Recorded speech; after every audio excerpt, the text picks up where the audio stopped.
Okay. Welcome everyone to the April 25th session of CarlentiniOmaha Genealogy and Beyond. Today we have a special guest with us, Tina from Related Faces, and she is going to tell us about her website and her programs and show us how to connect all of our old photos. Oh, thank you. So I give about a 45-minute presentation. So I've honed it down a little bit. I've got it down to 30 minutes, and I put in a very special part at the end for you guys because I know that the objective is some graves and some photos that are on graves. So I'll get to that. So if you need to know more, feel free to contact me. I can give you more, or if you guys want to keep going at the end after I'm done, I can show you some more examples and you know, tell you anything that you want, but I just didn't want to go too far over the 30 minutes.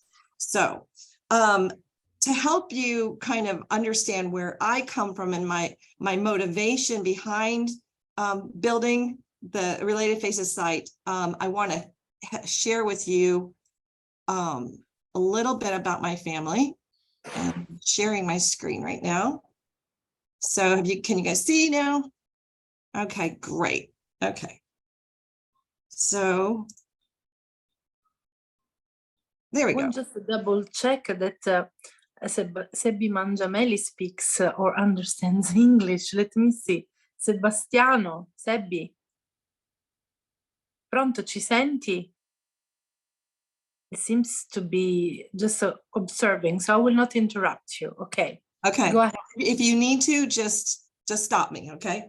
All right. So on my dad's side, I'm the product of two very large families, the Schloboms, where there were 13 children from 2 wives who were sisters, and the Formans, where there were 6 children who all look so much alike, especially the girls. And you can see them in the 2 family photos at the top, left and right. From these 2 families, sorry guys, there we go. From these 2 families, I inherited thousands of photos, but I had a huge problem. My family didn't bother to write the names of the people on the back of hundreds of photos. And I'm sure some of you have that box of unknown photos. So I sat down with my family with our magnifying glasses in hand. We did our best, but for many people, the identities of the people, we were just guessing. Being the wife of a technology executive, I thought that surely someone had thought of using facial recognition to help me solve the problem. But there just wasn't a product out there really designed to deal with unknown dead people. Facebook required I have an account for each unknown person in order to tag them. And Google can do facial recognition against 2 photos, but no way to build a profile for my unknown people and no metric for measuring the likeness of the faces. Through my frustrations, I could start to envision how a website for this purpose should work. And that led to inventing Related Faces and obtaining a patent last October. Now, very early on, I knew I would have to digitize hundreds of photos.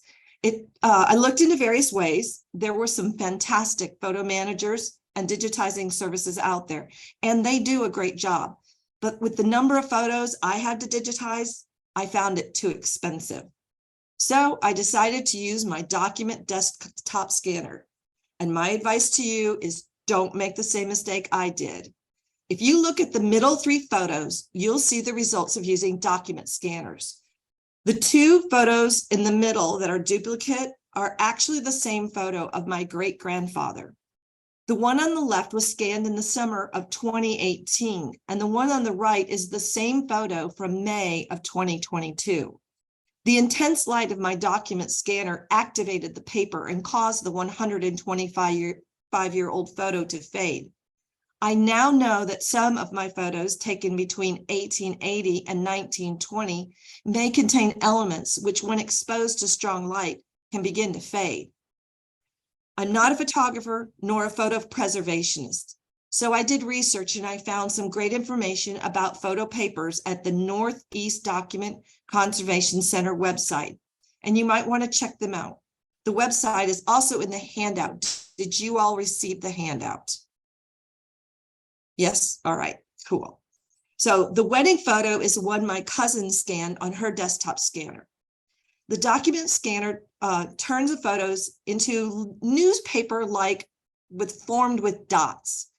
Facial recognition sees the image as dots. So many times the faces from these photos are not even recognized by facial analysis. As you can see, I needed a better solution, and my daughter found the perfect one. I now digitize all of my photos with my smartphone, and the results can be perfect for related faces technology. I figured out that having my light source from the side rather than from above bounces most of the glare away from my camera. I use a cookbook stand to prop my photos upright, which both frees my hand and it also helps with shadow and glare. I also switch out different fabrics behind the photo to bring out contrast, which is important for facial analysis. Also, an old-fashioned digital camera works great too. Before you load any photos into related faces, I recommend sorting out the photos where you do know who the people are. These are the people you're going to want to load into related faces first. The reason is these people become the target people you're looking for. We have discovered that the majority of unknown people in photos are actually known people, but they just weren't recognized. Now, I designed related faces to be a new genealogy tool. It shows you the same or similar faces, allows you to create profiles for your people, even unknown people, organize your photos and people profiles, collaborate with others, and load photos directly from your mobile device. The results can be pretty straightforward and clearly point to a particular person. But for some others, we give you information you didn't have before as a new place to direct your search. Normally, in my classes, I give you a tour of the Related Faces site and spend a little time on the features and how it works. And I'm actually going to shorten that quite a bit, so I have time to talk about the gravestones. And I have a great help tutorial that's in the program, and that can and then it can help you with the things that I skip here that I don't address, or you can also contact me. When you enter Related Faces sites, you're going to land on your homepage. This is the page where we help you get started with some of our top tips. You should first read over our help document found on the top menu bar and the frequently asked questions found on the footer. From here, you will navigate to other parts of the site, such as uploading photos, viewing your photos and profiles, and seeing those all-important pairings. We've built a very simple photo upload system. On your computer, you can simply drag and drop a photo, or you can browse. Or you can log into Related Faces from the browser on your mobile device and load photos directly from that device, to include taking photos from inside of the platform and loading them directly. The only required photo data is to name the photo. Your photo name is private and it's never shared. Any data you provide is used to enrich the Related Faces results and is shared when pairings are made. Photos are even auto-rotated if you load them and they're sideways. After you click upload, we isolate each identifiable face in the photo and allow you to enter any data you know about each person. Again, no data is required for Related Faces to work, except that you must either give the person a name, or if you don't know or are unsure of their identity, you label them with a general descriptor shown in the top orange oval. Using a general descriptor is important because that's how we know the person's unknown to you. Also, a general descriptor allows you to use descriptive names, such as might be Aunt Mary. And feel free to use numbers and special characters in your general descriptor names. We also let you keep living people's data private and add military information for your veterans. We then build profiles for each of your people, and we start searching for their pairings. Each of the faces you see here is a separate profile. When you arrive here for the first time, there will not be any photo albums. You will only see faces of the people you just loaded. To create photo albums for sorting and storing your people profiles, you click on the box in the upper left corner. You can also edit albums and change the colors of your photo albums to match the branches of your family tree. And you can do that at any time. We also store your whole photos on the My Photos page, so you can always see which photos you've already loaded. Here you can stay organized by creating photo boxes. The difference between albums and boxes is simply albums store individual profiles and are associated with your people, while boxes store the whole photo. Photo boxes are also editable and can be color-coded. If you cannot locate an item you're looking for, you can search for it by box, photo, or people name. If you click on any profile face, you'll enter that profile. Remember, we build a profile for all your people, whether they are known or unknown. Now, during this presentation, you're going to see quite a bit of these four ladies. They are the Foreman sisters. My great-grandma, Matilda, my great-aunt Lillian, Aunt Louisa, and Aunt Grace. And they all look so much alike that we nearly drove ourselves crazy trying to figure out who was who. The Foreman sisters are an example of why you want to load the photos of the known people into related faces before you load the unknown people. By loading just a few photos of the Foreman sisters, I was able to create target profiles. And these are the people I'm hoping to find in my unknown photos. Now, just to clarify, an unknown person is someone you have no idea who they are, but it can also be a person who you think you know who they are, but you're unsure, and you hope related faces can help you narrow it down to a couple of people, or even possibly confirm your suspicions as to who it might be. These are the people you want to give those general descriptors. When you're in a profile, you will see that person's information on the left in the light gray area. You can edit a person's information at any time. A person's profile page will also show you all of the photos you have identified as having this person in them. This feature is great because now when you have a photo that has multiple people in it, you don't have to choose which album to sort that photo to. You will have the same photo in each person's profile. If you click on any of the photos in the profile, we will open the photo details page where you can find all of the details about a photo. On the upper right, you'll see a black oval where it says My Photos and Accepted Photos. My Photos displays all the photos you loaded for that person. The accepted photos will display any of the photos you accept from other users through the matching process when you identify it as being that person. On the blue bar in the upper right, you'll see pairings. Your People Pairings page is where you'll find all the pairings your person has made. Pairings show you which faces look the most like your person in your profile. As you can see here, we present the faces that resemble each other in clear pairings, and we show you the resemblance number below the pairings. This number is not only the similarity between the two faces, but also takes in the data you shared with us. For instance, facial recognition may return that the two faces are 90% the same, but when we add data analysis, that could turn it into a greater resemblance score. And if the two photos have the similar data, or if the data comparison shows that it's different and indicates the faces may not be the same person, the resemblance score is lowered to reflect the difference. We also help you stay focused in your searches. If you look at the top orange arrow just below the blue bar, you'll see 4 buttons. These buttons allow you to filter your pairings. We default to view all of the pairings your person has made, but you'll probably want to click on Own Photos to show only the pairings made with your own general descriptor profiles. For most cases, your own photos are the most valuable and will be where your answers come from. But for some people, your answers may lie with someone else. So we also let you filter to see pairings with other users' photos or pairings made with the photos from the U.S. Library of Congress. By clicking on a pairing, you view the two faces as well as the whole photo that your person paired with, so you can make a thorough comparison. We also show you any data associated with the photo. If you pair with a photo from the Library of Congress, we give you the website address for that photo at the Library of Congress, it's that page, and you only need to click on the URL and a new window will open up and it will take you directly to that photo's Library of Congress page.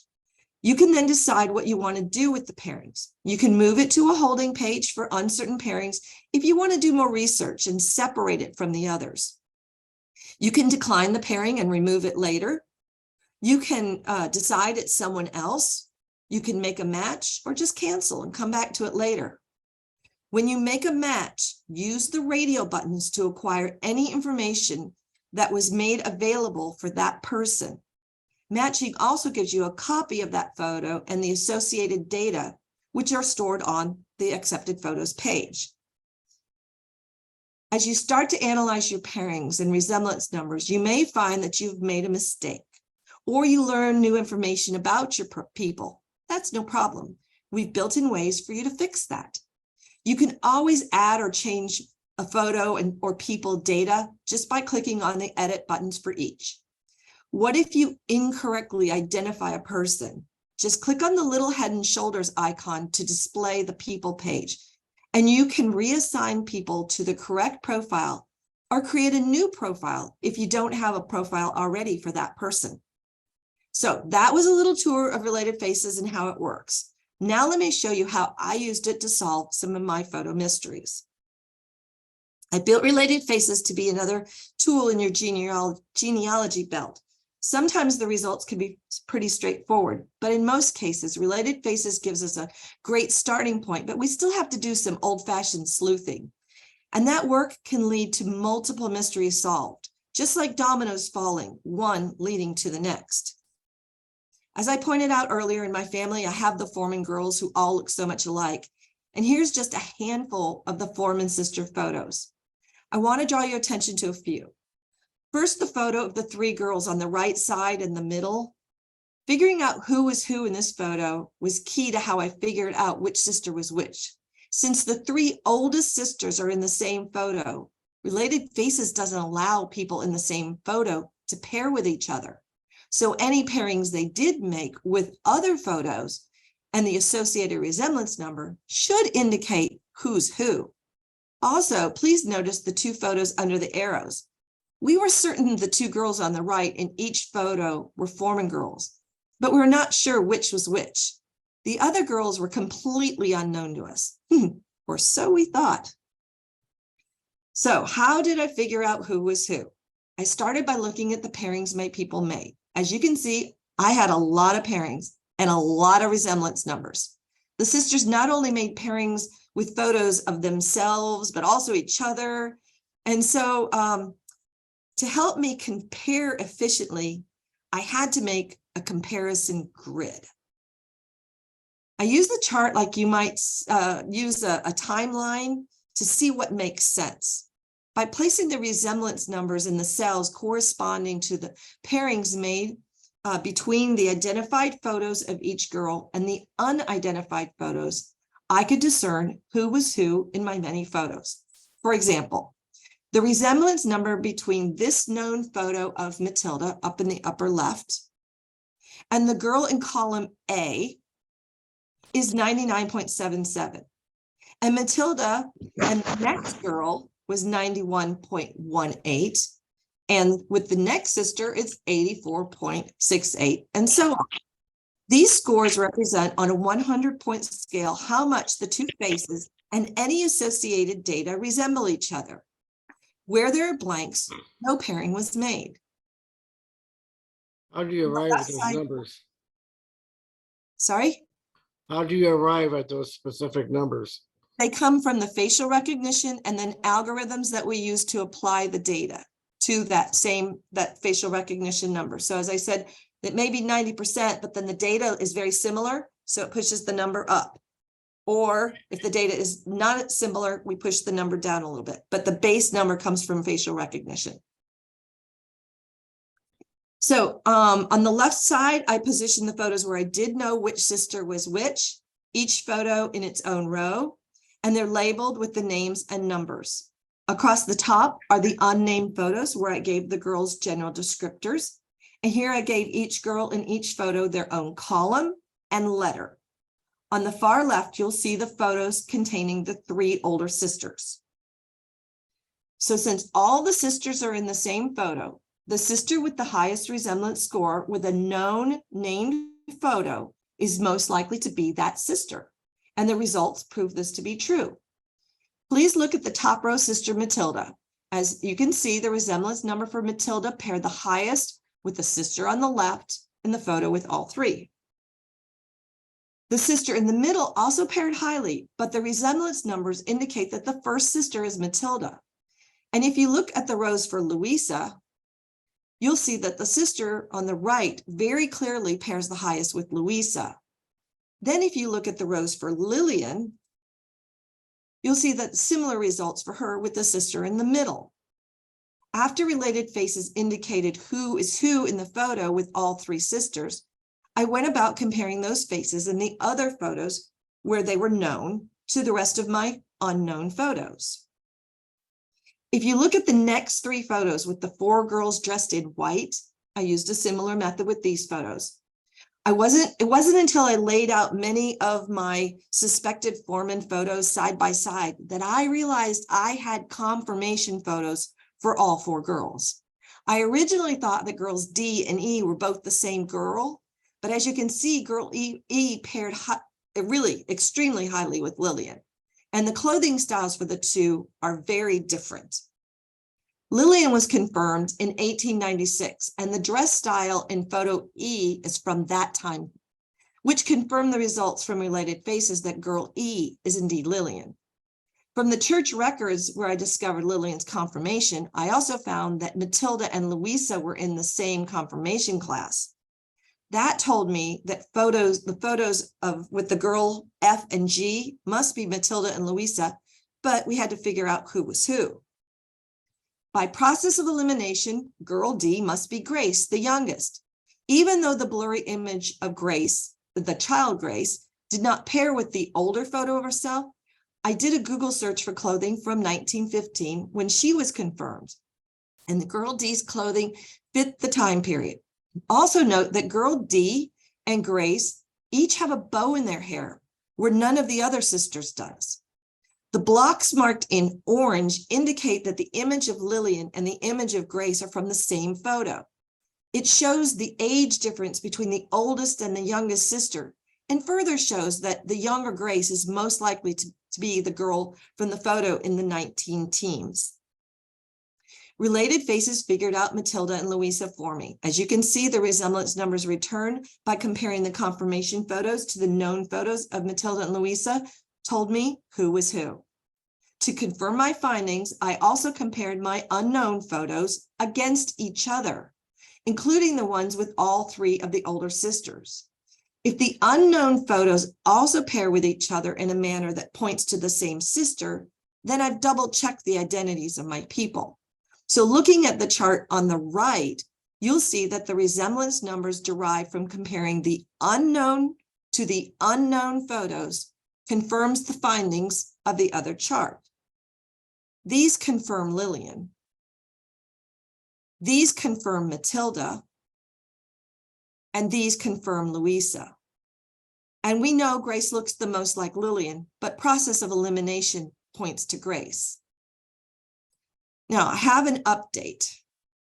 On January 9th, I was looking through one of my old folders of photos and actually found another photo of Grace that was labeled.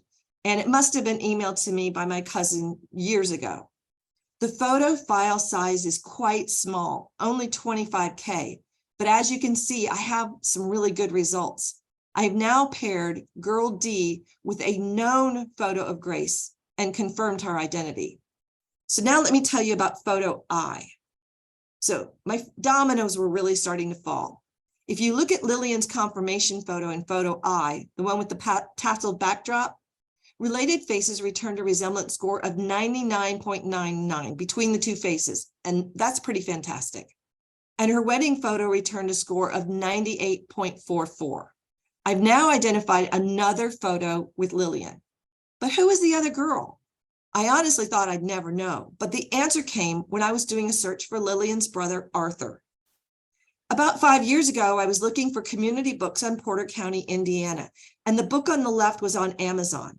Now, there wasn't a blow up of the book cover. It was just a tiny thumbnail. But one face jumped out at me, the face boxed in teal. I was convinced this was my Uncle Arthur. So I gladly bought the book, expecting that on the inside it would have a list of the people on the cover. But no, there was nothing written up about the photo at all. So I stuck it on my shelf and there it sat until I created Related Faces. And of course, I couldn't wait to check and see if I was right, and Related Faces confirmed that I was, with a score of 99.74, that is my Uncle Arthur. And I thought, how cool is that? My uncle is on a book cover.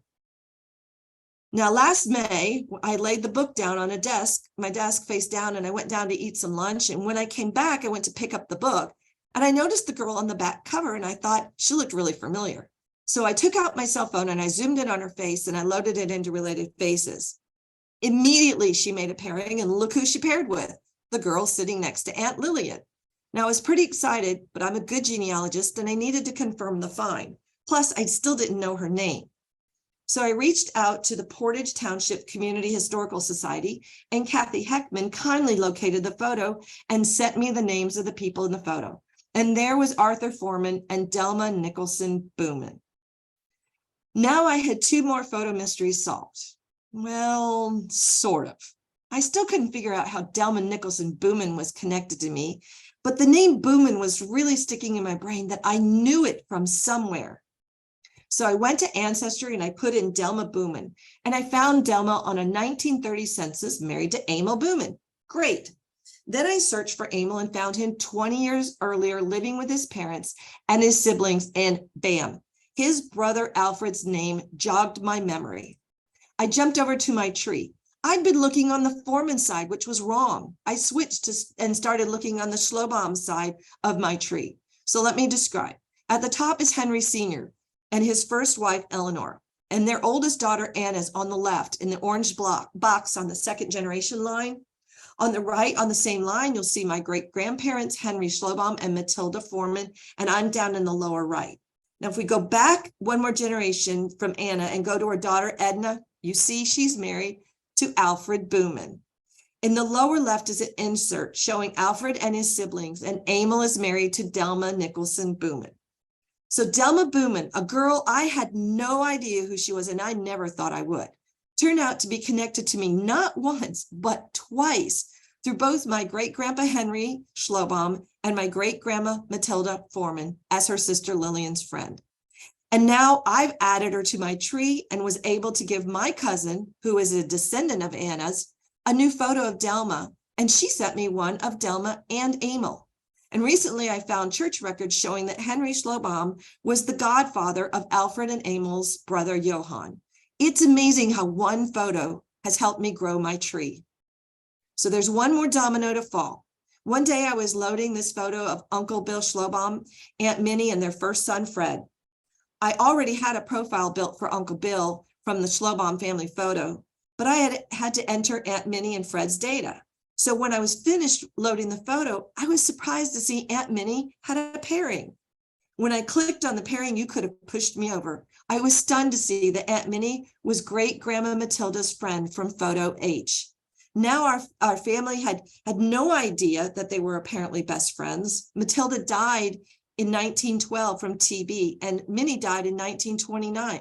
So the fact that the 2 friends married brothers was lost to us until Related Faces made this match. Now there's other matches made with these photos, but let me pivot. So as we talked about earlier, my friend Steve Lindbergh told me about your group and connected me with Mary Lynch. And they told me about wanting to use gravestones to identify people in your family photos, the photos on some gravestones. And I actually knew what they were talking about. On YouTube, there's a video of a cemetery in Turoluca, Slovakia, which is where part of my family originated. And there are many tombstones in this video with photos engraved on the stones. So I ran an experiment with in our Related Faces test environment. I actually played the video and then snippeted some of the grave photos out of the video and on my computer screen. I really didn't think that this was going to work. I thought they were just going to be too small, too bad a quality, and the photos were tiny, they're blurry, low resolution, but I was wrong. It worked.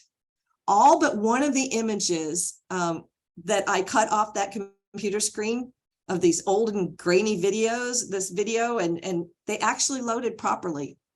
So just think what the results could be if the photos were taken properly with a camera or a cell phone, okay? So here's some things for you to note. On the left, the tiny blurry image, they don't often load, and you will receive a message and you can see there when a photo won't load because the quality isn't what we need, you get that message. And I found that improving photos can enable it to load. Here, I simply adjusted the brightness and the contrast, and it loaded. I have other photos where I used restoration software, and I've had good results also. Restored photos can be a bit tricky to load, so contact me if you have some, and I'll give you some pointers. On the upper right, you see the two images. I believe they were probably taken, they were either taken from a painting or a drawing and then applied to the gravestone. I don't believe that they're actually from photos. Paintings and drawings and busts are just representations of people's faces. The artist may have done a great job making them look like the person, but they don't have the same precise measurements of the person's actual face, which is needed for facial recognition. These images are unlikely to pair with the person that they're supposed to represent. In the lower right, you'll see the woman where we're making the pairings there, and she's Katerina. And that photo appears to be taken by a professional photographer. And this brings up copyright protection. When you load a photo, you must have the rights to that photo. So, or permission to load the photo. So for your protection, for your project, this could get a little bit twisted. People who are dead cannot assume the right of privacy, which is good for you. You can use their image. But photographers retain rights to photos for 70 years past their death.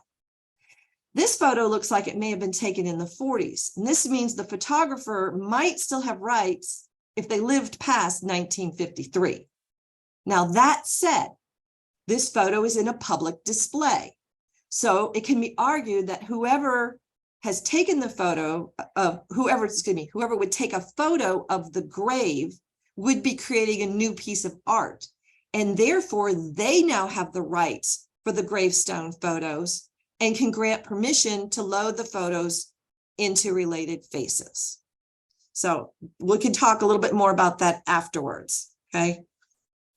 So the last slide, I know that we're nearing the 30-minute mark, and I want to show you a lot of stuff, but this one thing I think you need to see. So this is an example of the very first photo mystery that we ever solved when we were using our testing technology. And it's about what do you do when you only have, or you think you only have one image of the person. The photo on the far left is a photo my cousin owns. Okay. And excuse me, my screen just jumped. Okay. She asked me to have my dad look at it because we felt that the man looked like our 2 times great-grandfather, Henry Sr. I did show it to my dad, but I also loaded it as a test image into related faces. And the man resembled Henry in our big family photo at 98%. That made us pretty excited. And we were wondering if the woman in teal could be our 2 times great-grandmother, his first wife, Eleonora. But we didn't have any known photos of her. But we have now enough evidence to confirm it is her. And this is the only known photo of her. And here's what we looked at as we were, and some of the things that you should look for. Can you identify someone else in the photo? Now, we had a really good match for Henry. Then ask, does the photo and the clothing in the photo fit the time period when the person lived? Our photo and clothing fit the 1870s, which is when our children were born. Can you match the birth order and the gender of the children in the photo to your family? Ours matched the order of the first 3 born, girl, girl, boy.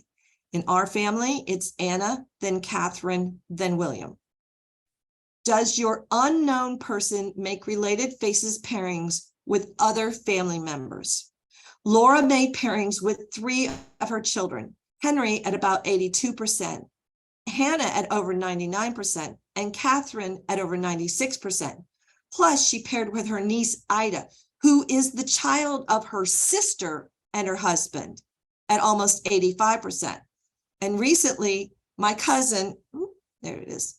My cousin loaded a better photo. She has that original. She took a better photo of Eleonora, and she loaded it, and we made an additional pairing with the daughter from the sister and her husband. So this will be her niece, Emma. Now that's only 66%.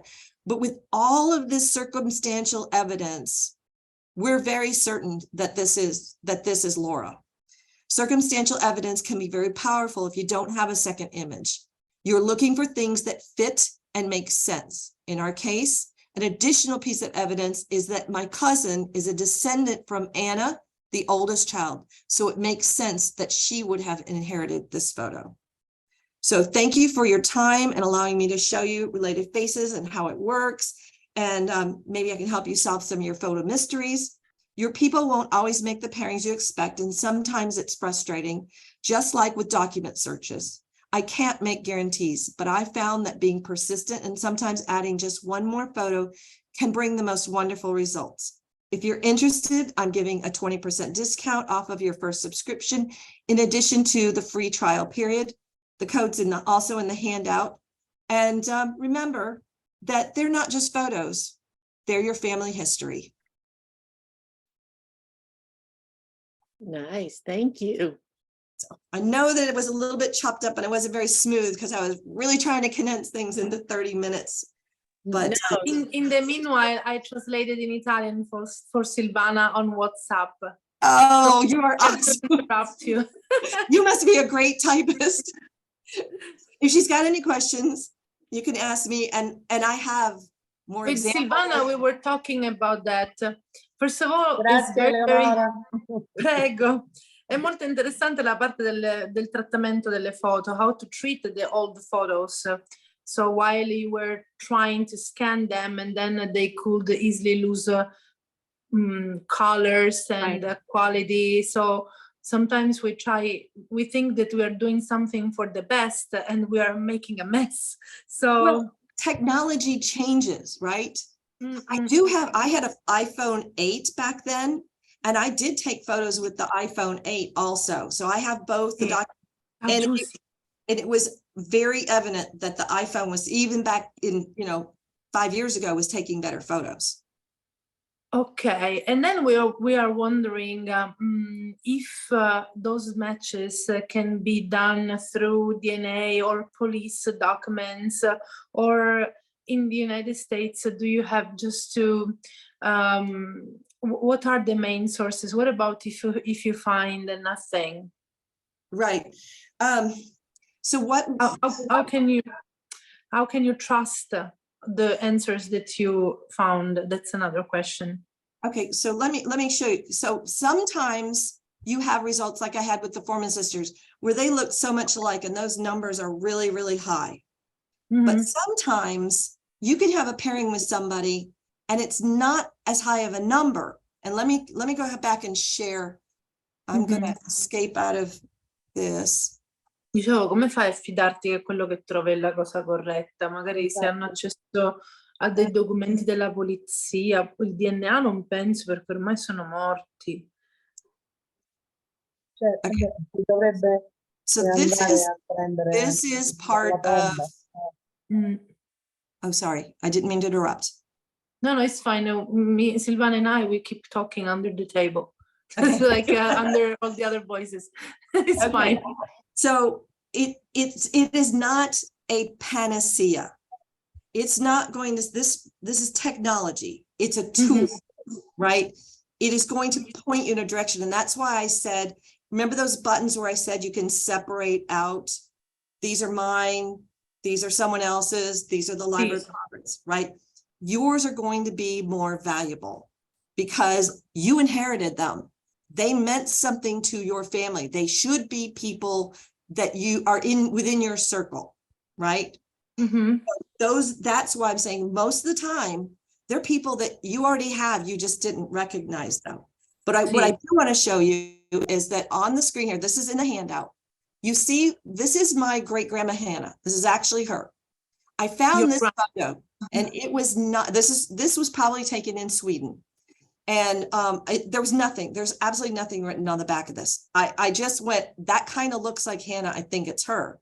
So when I loaded it, well, sure enough, it made a pairing with her wedding photo at 99.33%. They're very close in age, right? So this is only, I've got it written down here. These are even the age of the pictures the age of the photo of her in and this the photo and this and the photo. info that you have, they help, because if you know when they were born, you can guess maybe this picture was around that age, so you can. Well, Okay. I did it because by the backdrop. The backdrop in this photo actually appears in another photo I have from Sweden.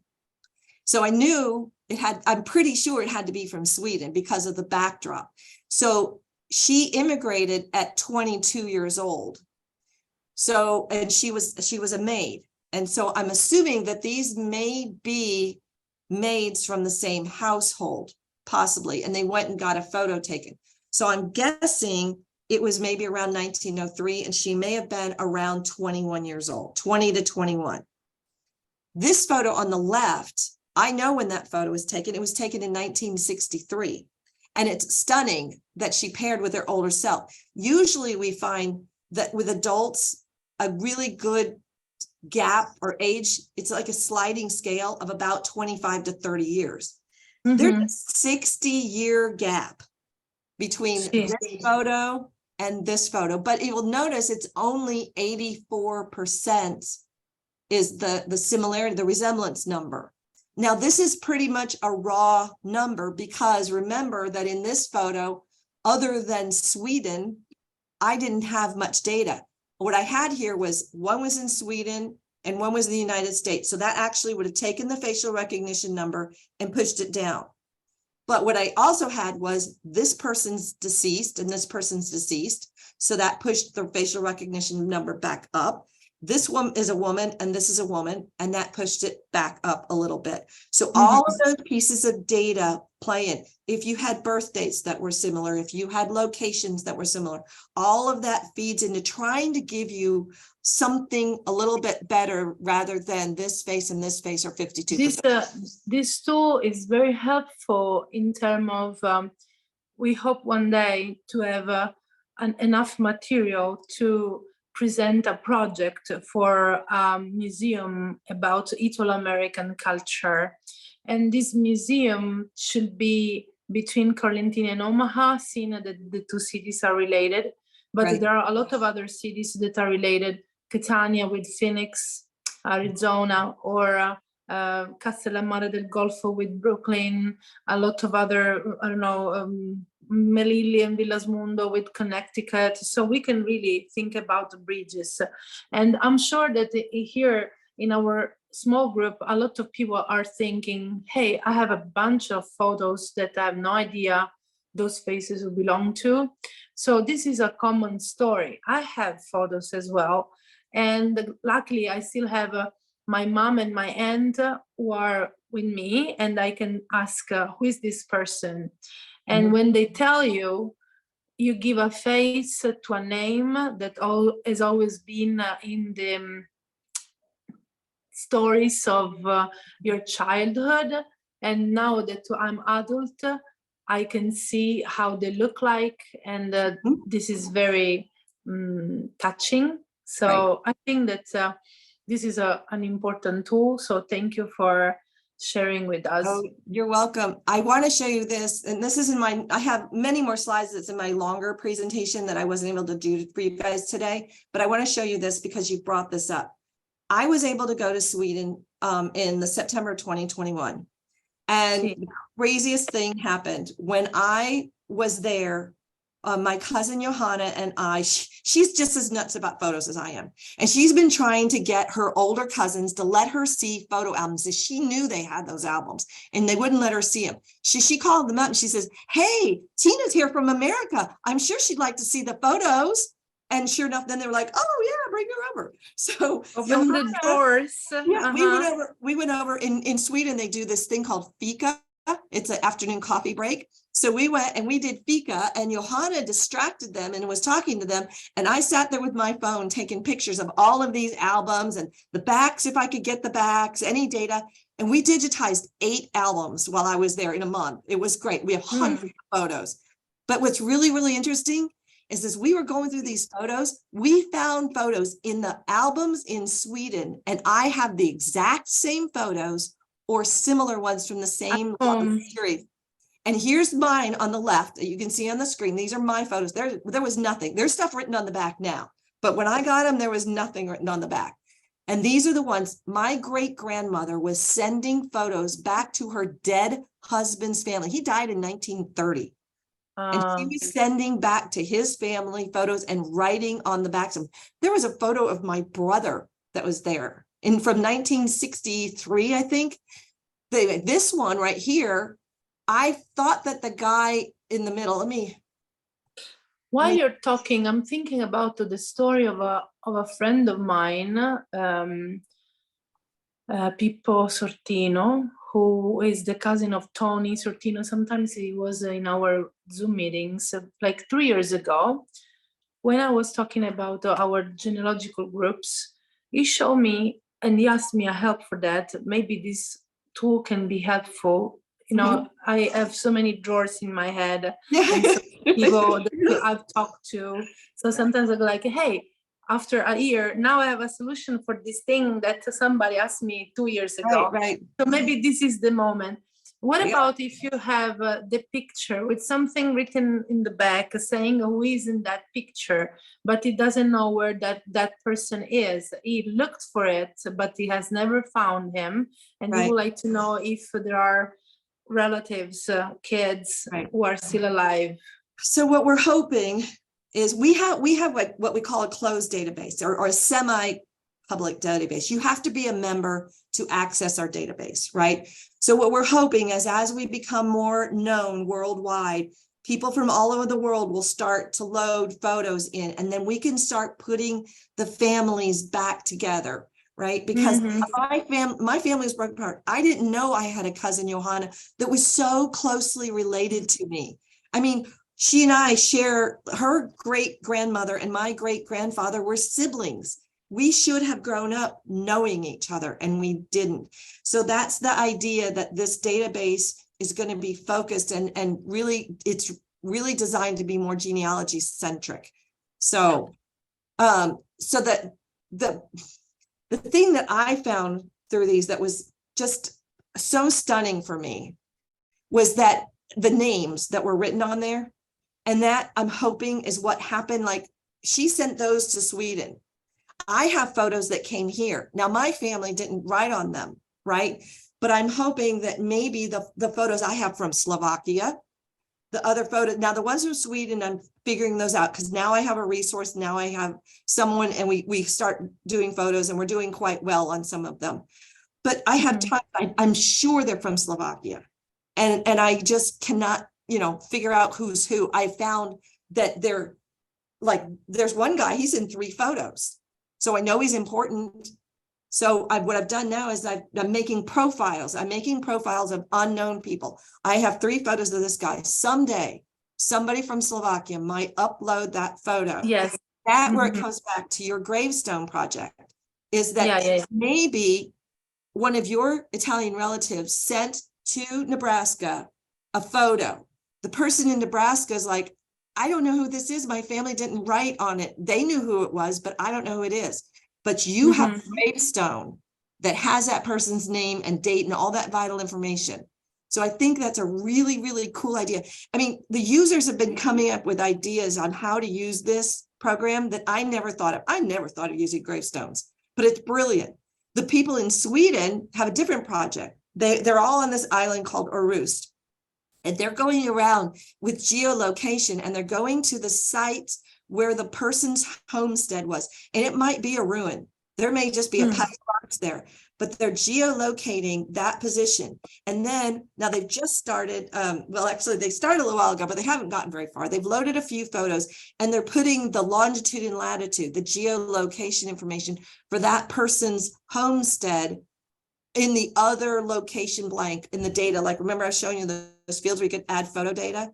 They're adding that in. So you guys are thinking of ways to use this, like your drawers, you know, that you're pulling out, use it in your brain. You're coming up with like, oh, this could solve this problem. And that's the whole idea, is that we all have these problems and we can help each other solve them. And, you know, that's my hope, what I'm thinking. You know, this one actually identified my great grandfather in it. I kind of thought it was him, but I never met him. My mother never met him. So we were kind of guessing, but this one told us, it says in Swedish, it says from the left, and it says Edwin Nicholson, Arvid Nicholson, Gustav Berntsen, and Conrad Nicholson.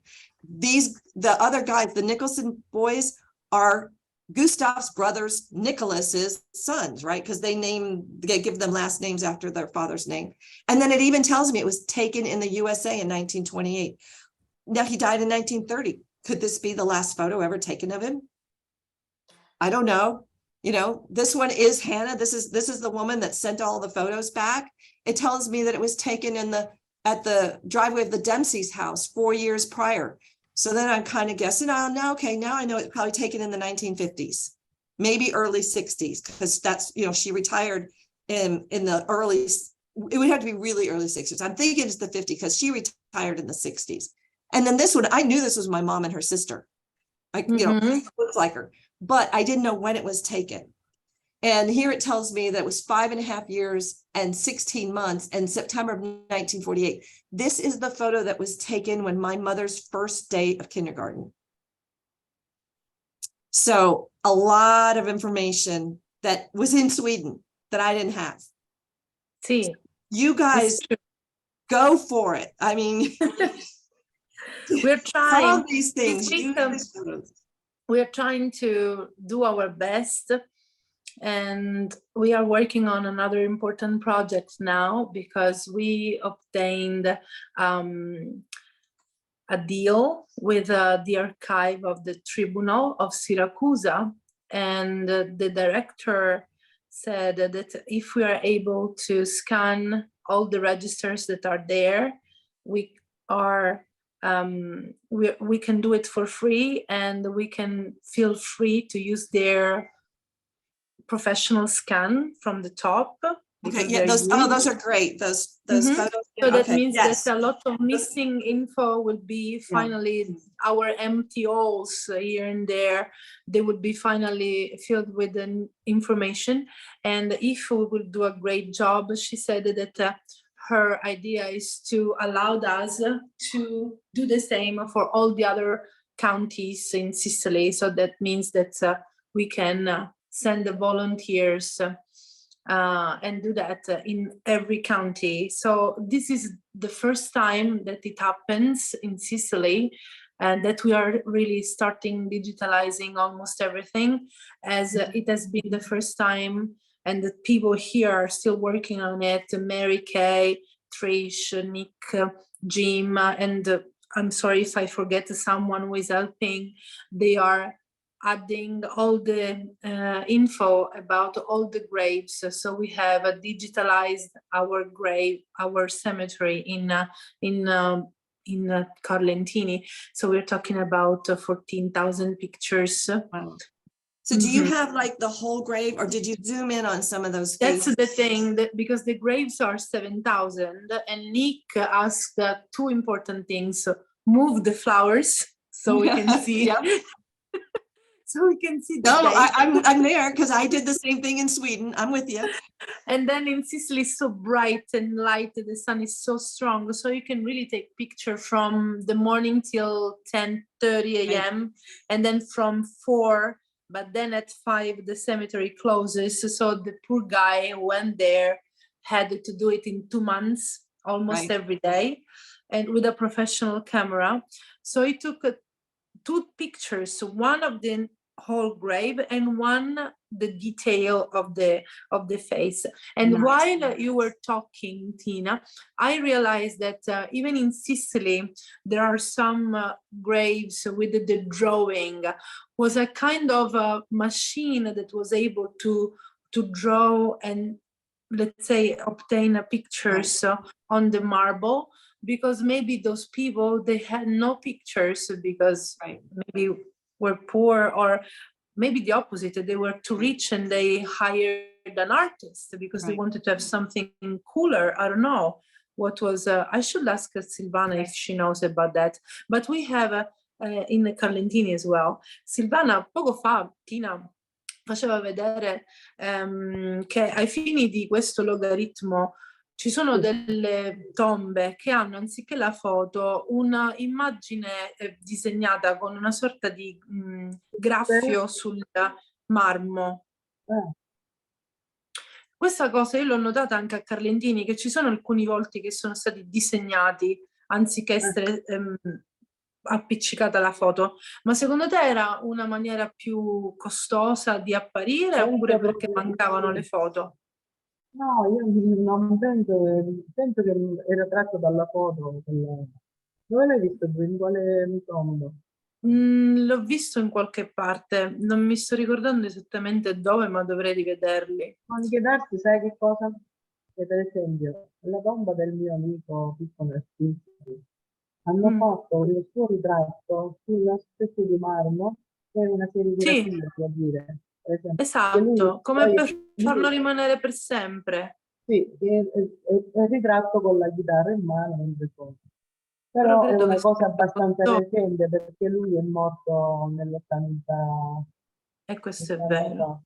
Lui è morto Mhm. nell'84. Ok. Quindi è una cosa molto So recente. Silvana is saying, she's saying that in the 80s was already used that technique, but all the pictures she's not sure about this drawing on the marble, but we will double check. I saw something like that in Carlentini in Sicily as well. Right. I can't stop you from loading those in. Forse just wanna sai che warn forse you. Nick ce l'ha questa foto. Ha tutte le foto del cimitero, dovrebbe avere anche Sì, questa. sì, Nick has all of them. Sì, sì, sì. Glielo possiamo chiedere per vederla. Mhm. Oh, poi lo chiediamo. I Sì. just want you to realize that they may not make I would focus on loading the ones that you know their photos first. Really, that's going to be your best results.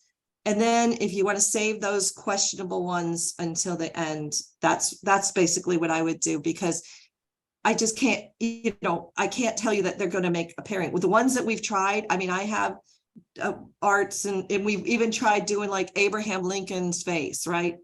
And drawings of Abraham Lincoln are not pairing with Abraham Lincoln. Abraham Lincoln's death mask will make a pairing with Abraham Lincoln's face, but that was a wax of his face. His face. Right? Mhm. Now it's not, actually it isn't that great because his eyes are closed and stuff and his face is a little bit different, but all in all, it pairs, okay? So the one other thing I wanted to show you, because you were talking about information, see this field right here, it's called notes. When you load up a photo, you can put anything in there. So if the photo has something written on the back of it, you can put that in there. Okay. Or if let's say that there's a person who gave you permission to do it, they're older, whatever, they're like, here's my photos, you can do it.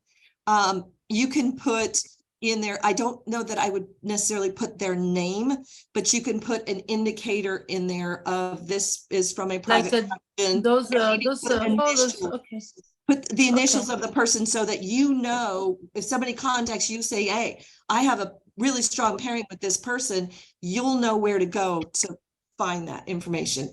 This is that block I was telling you about, other location information, where you could put in the name of the church. You can put geolocation information. You can, whatever you want there. You can also do year ranges. It doesn't have to be exact. We know it was about 1900 plus or minus 5 years. Now, I know in genealogy, sometimes we use bigger ones than that, but for our algorithms and what we're trying to do and try to hone down, more than 5 years was getting to be too much for our algorithm. So we narrowed it down to plus or minus 5 years. So if you think it might be a little more than 5 years, just choose 5 years. We have drop-down menus for, here's the different countries we have. We have over 200 countries. And if you choose it, we have the main states for the areas, except for Ireland, which I don't know if any of you guys have Irish backgrounds also, but Ireland, we put the counties because for Ireland, that's the way that they really denote each other. And so instead of state, you get the county, and then you can write in the parish and the town, right? So that's how you can think you can do that. Also, you can make photo boxes, albums, that at the time that you upload the photos. As you can see here, it says album name. I put Turaluka Graves. I created that when I loaded the very first photo. I created the album to put all of those photos in, and they are in. Let me go back. This is my people. I did it in my people too. I put all of the people I extracted from those photos in one location. Let me go here.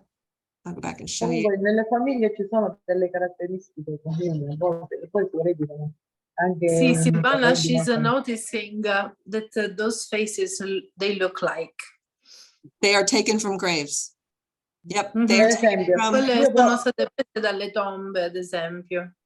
I tested it. And yeah, there's a Per video. esempio, c'è il mio cugino americano, quello che abbiamo scoperto qua, ti ricordi, Scott Ragaglia, con il quale ci sono delle caratteristiche comuni, cioè con la famiglia, che io gli ho fatto notare, perché la famiglia Riggio, la famiglia di suo proveniente, quella di mia mamma, hanno una caratteristica particolare, sono gli occhi a mandorla, che magari saltano una generazione e poi arriva agli altri.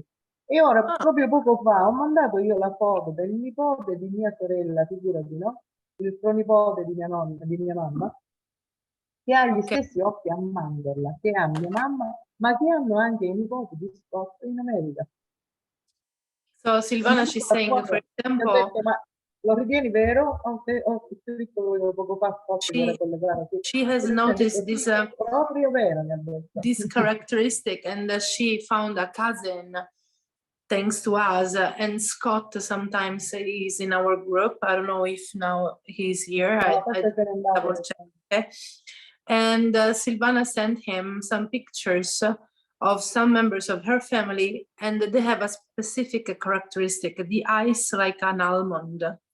And she said, look at those people. And then Scott answered with other pictures of his family, and they really look like. So with the each 3 generations, those characters, they get repeated. So the 3rd generation. That's interesting. We have a similar thing in my family. This is in my longer presentation. I usually show this. If you'll notice, all of my family, what's handed down is our eyebrows are super, super short, especially the one on the right. Do you see how tiny they are? So that's my family trait. Loro hanno Bitty invece il eyebrows. sopracciglio destro tagliato a metà, Yeah. cioè che ce l'hanno corto. Sono Così. delle caratteristiche proprio ben precise. Yeah, Guarda, my daughter are very precise characteristics. è It's impressionante true. come questo bambino che ha 2 anni, mia mamma ne ha 94, suo padre è morto da lui, ha gli stessi identici occhi. So Silvana, she's saying this, io magari non li ho presi, ma her mom, she's 94, and the grandson or grandnephew is 2 years old, but they look like they have the same eyes and see, you know your faces better than anyone else. That's one of the reasons why we gave you the ability to filter out your own photos from the pairings. You're going to get a lot of pairings that are not your person. I'll tell you more. Per non parlare di mio figlio, vi devo dire che è una fotocopia del fratello di mia mamma, è impressionante. See, even Silvana's son is a copy, really identical of the brother who left and went to United States, of the brother of her mom. So they look like. Look at my great grandma Matilda and look at my sister and tell me that's just not the same thing. Another thing I can tell you, people from Carlentini, for example, and Lentini are 2 different villages, but very close by. But among us, they immediately recognize the characteristics. So they go like, you're not from here. So in a room, in a classroom, in the high school, if we have a half kids from Lentini, half kids from Carlentini, a good eye just getting inside the class can say who comes from where. Yeah, Vabbè, it's, ma it's è so anche il true. modo di parlare che è diverso. giusto? And the way of talking, obviously, Right. as soon as we use our we talk, the dialect is different. So I met a woman through my genealogy group here in Naples, Florida. Mhm. Neither one of us grew up here, but we both moved here. We're in the same group. And she was interested in my related faces because she has some photos. And so she started loading photos, and her great-grandfather and my great-grandfather were making pairings in their photos. And we were like, well, how is this happening? Because we've never met before. And she actually is part Native American, but her great-grandfather is from Denmark, southern Denmark. My great-grandfather's family, so his father was born in northern Schleswig-Holstein, which is that part of Germany that goes up and is right next to, and so they actually were born 50 kilometers apart. So they have a regional, exactly what you're talking about. They have a regional resemblance that shows up in these pairings. So it's kind of cool, you know, and you're going to get ones where this isn't my person, but boy, they look a lot alike, you know, but it's a tool. It is just another thing to use. Yeah. And the same if one day all of those pictures belonging to the same people, they will be in the same room. People going inside the museum, they will immediately recognize that are the same people because Right. they will recognize themselves as well. Right. It's very fascinating. Yep. Yep. I think there's Un'altra a, cosa che vorrei dire a Tina, I sai, know per that. esempio, in Italia Silvano wants to abbiamo- ask you something. Yes. no, io volevo solo raccontare, in Italia per esempio abbiamo dei posti dove c'è una fisionomia molto simile tra le persone. Per esempio a Dove Napoli, c'è? una fisionomia simile tra le varie persone, anche se non sono della stessa famiglia. Vero, anche Per tutti i esempio, catanesi. a Napoli ci sono molte persone che hanno le guance scavate, Sì, tipo come Totò. come Totò, Peppino De Filippo, Massimo Ranieri. E ci Gli sono occhi tante persone rotondi che e il hanno naso queste aquilino. hanno queste caratteristiche, le guance proprio così. For scavate. example, there are other characteristics that are typical of the city. Mhm. For example, Naples, they have the cheeks in this way, like Totò, that was a famous actor, a comedian of the 50s, maybe Ma anche persone comuni, Massimo Ranieri. even common people, and then the round eye and the same nose and the lips that are the same. I can recognize when someone is from Catania, for example. All of them, they look like Sant'Agata. You look at the statue of the saint, and all the people are the same copy, with Right. some little difference here and there, and you go like, hey, that's from Catania. Io ho notato per esempio la differenza perché ho lavorato per un periodo a Melilli e a Melilli hanno queste caratteristiche un po' come i napoletani, delle guance asciutte. Non so perché, l'ho notato perché mi ha colpito, perché noi a Melilli? noi abbiamo le guance un po' papputelle qui da noi, qui dei Carlentini, invece lì hanno le guance così scavate. Anche A le Melilli. persone. Sì, ho notato. Melilli is very similar. So Nick is asking something. Nick asked a great question. Yeah, Nick asked a great question. The answer to you, Nick, is yes.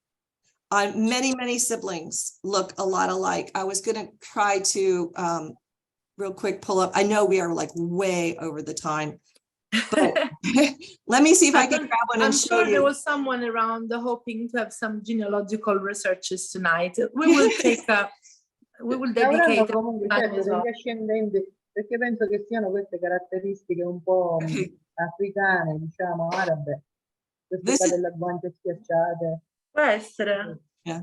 This is just a real quick Sì, che one si that I potrebbe knew off fare the una top of my ricerca head. del DNA. Sorry. Nick ha chiesto se ci sono invece foto in base all'algoritmo, foto di fratelli e sorelle che l'algoritmo ha dato percentuali altissime, e Tina ha detto di sì. Certo, una cosa interessante sarebbe questa, capire se Brothers and l'algoritmo sisters. sbaglia o indovina. So this is really quick, okay? Because this one, I knew that this one was here. And Questo it's not the greatest 99,95 è example. molto affidabile se così. 99, yeah, 99,95%. This is a Certo. terrible photo Questa of è una her. percentuale But altissima. this is Henry's sister. And he commonly makes pairings with Ida. This is one I put in as a general descriptor. So it's not his actual profile, he's Leonora. making pairings with his profile, but you can see that he made a pairing with his sister. Just like the other one that I showed you where Laura, their mother, was making pairings with them. But yes, siblings make pairings with each other. In my Foremans, they have two brothers, Art and Wit. Wit doesn't really make pairings with his sisters. Art makes pairings with his sisters, and sometimes it's very high too. It's in the 90%. So yes, people can make pairings with them, their sibling. So this is Henry's brother. This one is George, I think. But it was really interesting is I didn't know it until I started he's in here. I didn't know that this was a Schlobaum. On the back of it, it said Pope. Okay. And there are some popes in my family. So I thought these were Pope brothers. But then Mi piacerebbe fare un and I esperimento. realized, no, this is Schlobaums in these photos. And they must have gone to Chicago to the World's Fair. That's what I'm thinking is going on here.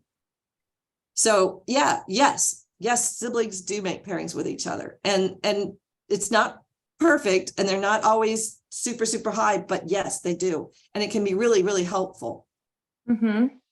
Leonora, devi dire a Tina che mi piacerebbe fare un esperimento e che forse non ho le foto adatte. Tra questo mio parente americano, Scott, e un mio cugino di Carlentini, che secondo me si somigliano. Chissà cosa darebbe l'algoritmo se dice che percentuale c'è. Mi piacerebbe, però non so come fare. Tra tuo figlio e tuo zio? No, tra me e questo mio parente americano, Scott, e un mio cugino di Carlentini, che secondo me si somiglia. Ah, Mi Silvana would like piacerebbe capire se to l'algoritmo play a little and see which is the percentage of match that this algorithm will do between her cousin in Carlentini, who looks like the other cousin in the United States, Scott, because they really look alike. Per me si somigliano, però vorrei capire se poi l'algoritmo. And see what the technology says. Why don't I have what we call a test environment. So it's not, there's an environment that you buy your subscription to and you load your photos in and I don't try to do anything in there really that is, Like a free version. So this version is what I use. I'll throw the same photo in there 4 times. I'll make it blurry. I'll do whatever. Lei una versione gratuita We di could put questo sito dove tu puoi giocare e mettere delle foto. This one that you're looking at, these are my real photos. This is my real account. This one is one of my test accounts. This is where I put in photos of people that I help, right? Let me go. So if you'll notice, this one says Steve Lindbergh. So here's one that I did for Steve. And we sat one night and we were putting his photos in here and we were starting to look for pairings. And did this person look like so-and-so? And if click on one of these, he gave me this one right there. You're not sharing your screen. Oh, I'm not. Sorry. I forgot that I closed out. You're right. Okay. So this one is Steve Lindbergh's. And here is a pairing that's made with a photo. We found one of his people as a younger guy. He didn't know it. So, yeah. And he would have to tell you who the people are. I can't tell you. I don't. Some of them we put names in, but these were all his people. This photo got put in twice because I think we improved it. But if you'll notice, we got pairings with her, so we were able to confirm that this person and this person were the same. Let me see, where's the other one? Con questo programma si può fare di tutto. Migliorare le foto, cambiare i colori, mettere delle didascalie, delle note, scrivere in quale paese è stata scattata, in che luogo appartengono. Mi piacerebbe fare questo confronto tra i due.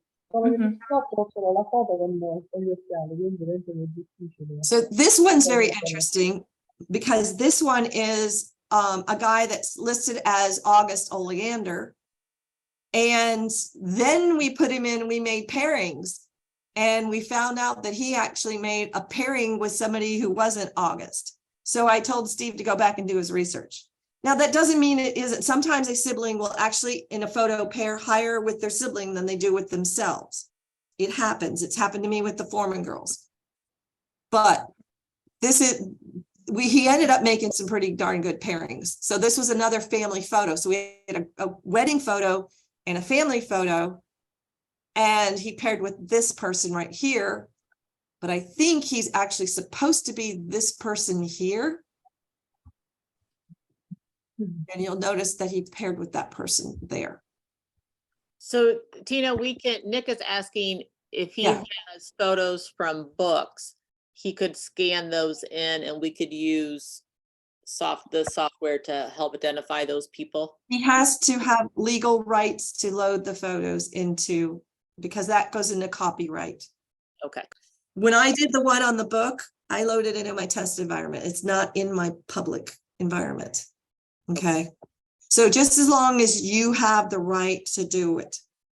Okay. And That's said the again key.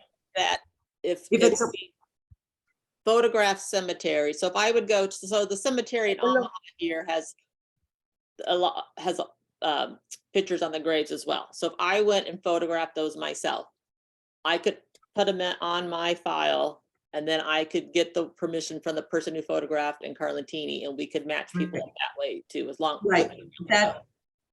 That is what my understanding is because once it's on display, that's public, they've made it public, right? It's on the gravestone. That's my understanding.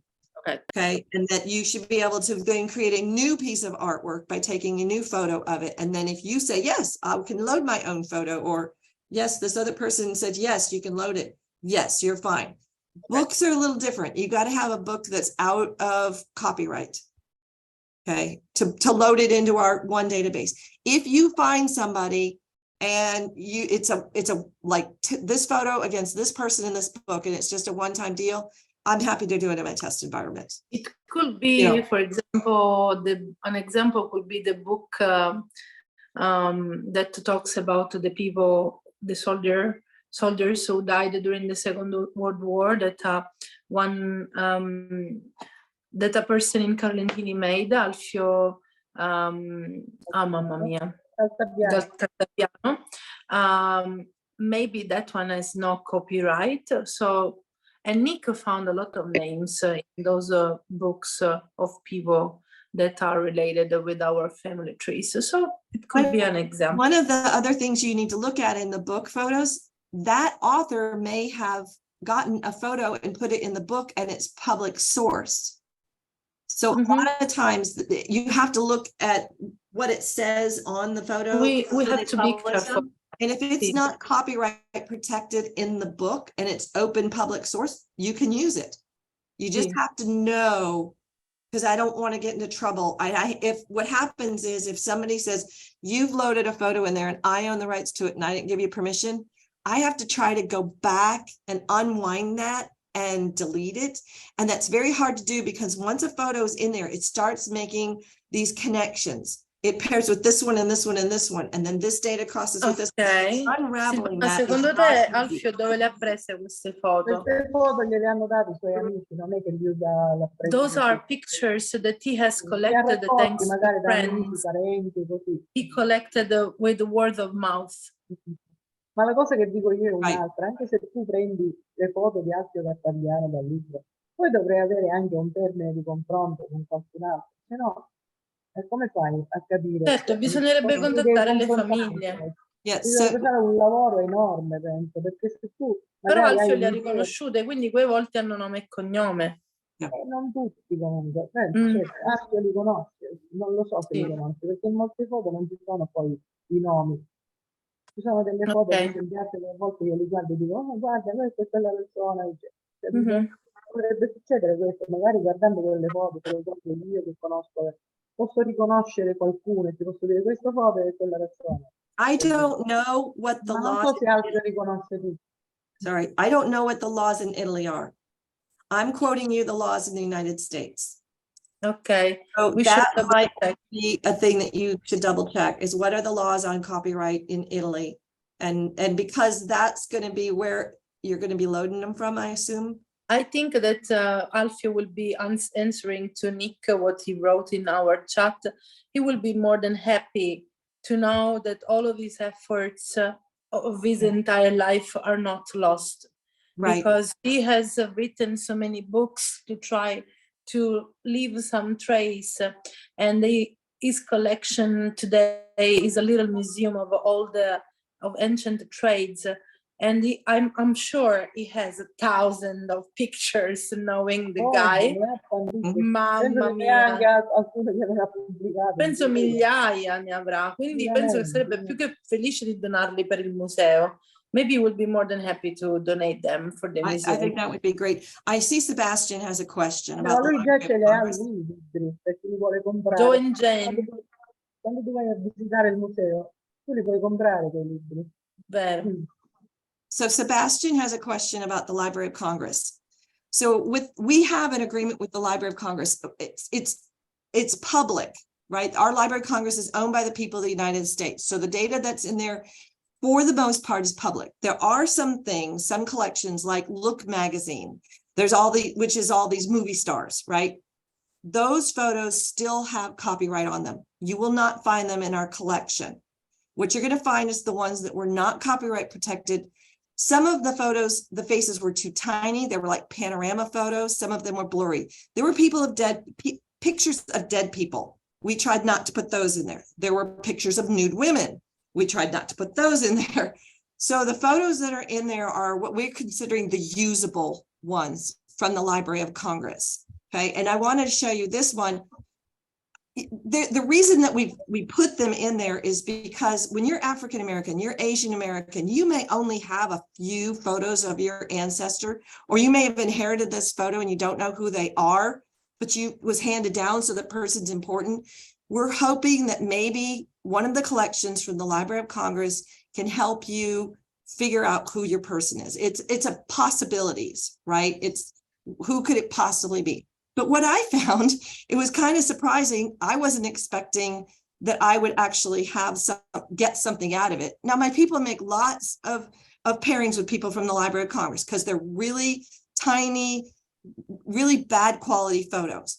But this one right here in the middle, let me make it a little bit bigger. Let me start the slideshow so you can see this. Okay, so this photo right here, 3 of my foreman women paired with this one photo. Wilhelmina, Lillian, and Grace, all paired with the same photo. Now, what's really interesting is they descend from Carolina wolf.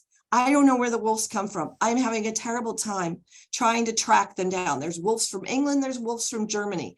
I can't figure out who they are, but this woman looks a lot like her. The only thing I know about this photo, because I went to the Library of Congress, is it was taken by Francis Grice. So I have been trying to research and find this Francis Grice photographer, because there have been many photographers named Francis Grice. Tina, are you in Omaha? Some man. Are you in Omaha? No, I'm in Florida. I was wondering. I was like, no, I think which city are you talking about? Naples. Naples. Ok, va I live bene. in Naples, Florida. Lei è a Napoli, ma Abbiamo parlato di Napoli. In Florida, it only takes 1 hour to drive from Naples to Venice. Sì, è vero, in Florida ci vuole solo 1 ora di auto per andare da Napoli a Venezia. In Italia no. Perché loro hanno Naples and Venice. Not in Italy. Not in Italy. So anyway, That's a good one though. that's about I think I answered the question on the Library of Congress photos. I think you guys are kind of got me on my heels here. Yes, and so they are from the US, but not only from the US was where I was kind of going from. So they have these collections from the African Americans, Depression eras, but they also have collections from Japan, the Philippines, Turkey. They have a whole school of Turkish boys, and you're going to be like, why do I keep making pairings with these kids from Turkey? And the reason is, and it took us some research, children worldwide are born with approximately the same size head, the same size eyes, the same size ears. Children really do look like each other. And it's as we grow that our DNA helps us become who we are. So around the age 8 to 14, you're going to start taking on those adult features. So children end up pairing with loads of children and actually some adults too. So Eleonora. Che quando anche si vedono le scolaresche che vengono dallo stesso paese come la Turchia, sono Sì. tutti che si assomigliano con gli occhi, le orecchie, la stazza, la statura. Certo, E questa c'è cosa un- dei geni che ci accomunano fa parte del corredo visivo di chi noi siamo. Quindi è importante. Io per esempio, a me riconoscere. è successa una cosa strana. Quando noi siamo 3 sorelle, quando eravamo piccole non ci somigliavamo tanto. Ora, a una certa età, io e l'altra mia sorella siamo molto simili, la gente ci confonde. Anche a mia mamma è successa la stessa cosa. Tu pensa che anche mio figlio si volte dice, mamma, mi fa impressione perché mi sembri la zia, perché anche nel modo di parlare, di muovere le mani, tutto cambia. Identico a mia madre, da Negli giovani. anni si cambia, però si diventa uguale. Silvana, she's saying something more because with the age we change as well. For example, Mhm. her and her sister, when they were child, they didn't look alike. But now with the age, they are really the same. The Mhm. way they talk, they look like.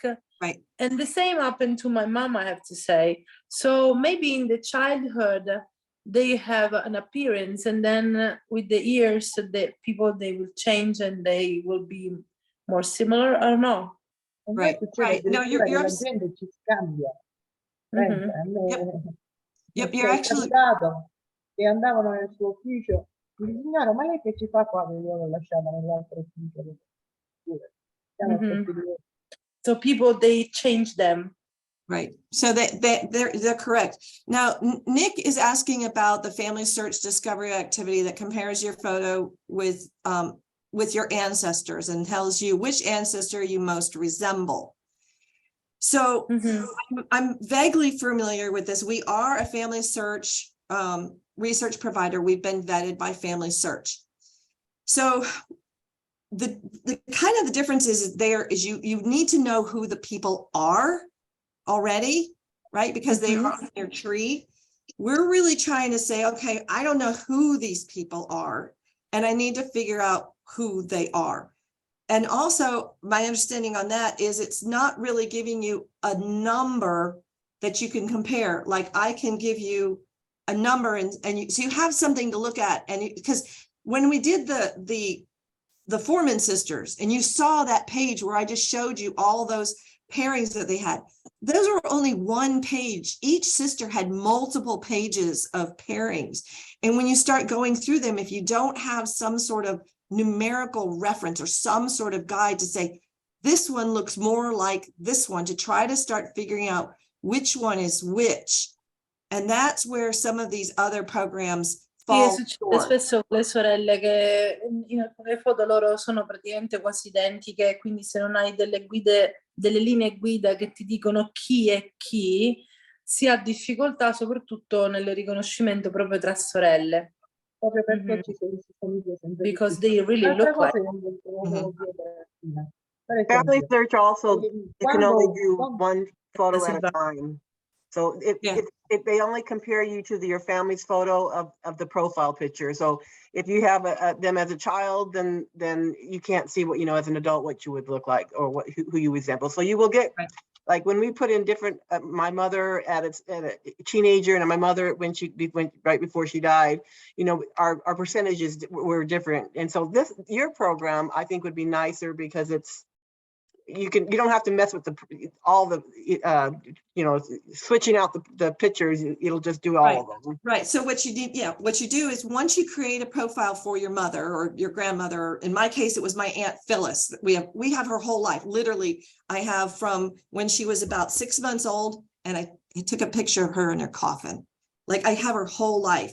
And so what we started doing is we started loading photos of her when she was young. Like I started really young and really old. And then they didn't pair with each other.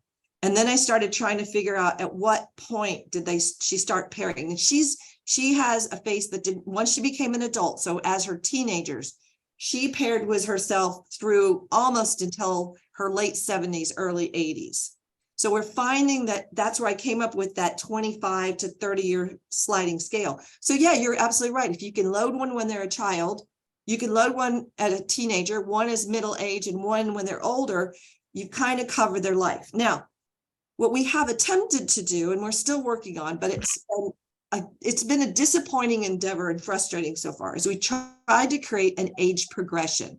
Could I take you, have a photo of your grandmother when she's a child and when she's an older adult? I maybe have a photo of her in her middle age.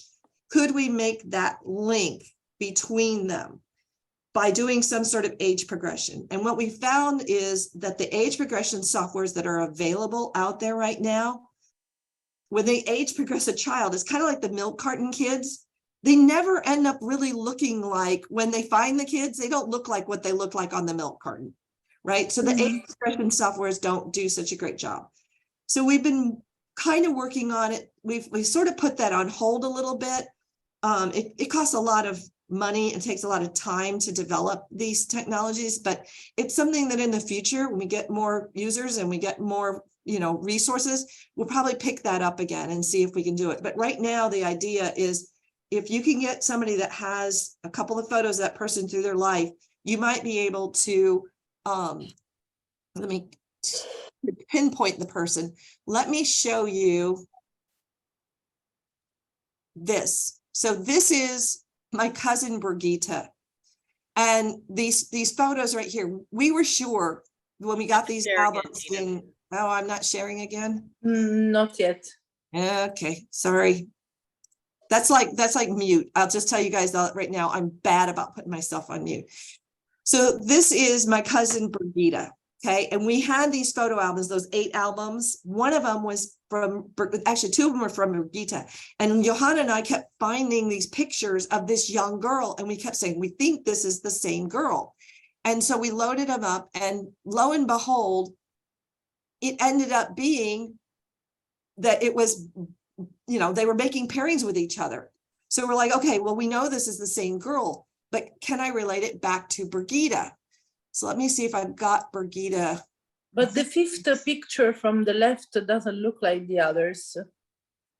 Oh, some of those were, this is my work in progress folder. So These 1, are 2, not the 3, same 4, the 5th, that one It is is her. another person. No, It's her? it's her. Sempre lei. Wow, at one point she became super beautiful. Oh, she was very Different pretty. nose, Super pretty. different And lips. yeah. I had what happened was I have a picture of her when she's Non older. sembra la stessa bambina. Non sembra, però se tu guardi bene, c'è il naso. È una è questione di uguale. espressione. Il naso è uguale. So she's 88. And so she didn't pair with her younger self. And it wasn't until my cousin Johanna found a photo at another relative's house that actually identified her as Brigitte. Once we loaded that in, then we were able to confirm that these were all Brigitte. So yes, I mean, sometimes it just takes that one more photo to figure out who the person is. It's But always we were the on the right missing path. piece. Yeah, the missing piece of the puzzle. Yeah. Io vorrei chiedere a Tina un'altra cosa, se è possibile. Vai. Io vorrei capire, per esempio, quale somiglianza ci può essere tra me e la mia bisnonna, perché essendo io ormai c'è una situazione in cui le bisnonne che ho sono almeno 4, cioè sono 2, diciamo, no? Andando sempre più indietro, è facile trovare la somiglianza o diventa sempre più difficoltoso? According to your experience, the farther you go, the most resemblance you find, or shorter is the generation, let's say the distance in terms of generation, more people look alike. So is Silvana, do you think that Silvana look like her great grandma a lot, according Okay. to your experience? So from my experience, that is family specific. My Dipende dalla famiglia. my family, we all look a lot like the Foremans, and we look like Carolina Wolf, who was the great grandmother that I showed you in the picture with the short eyebrows.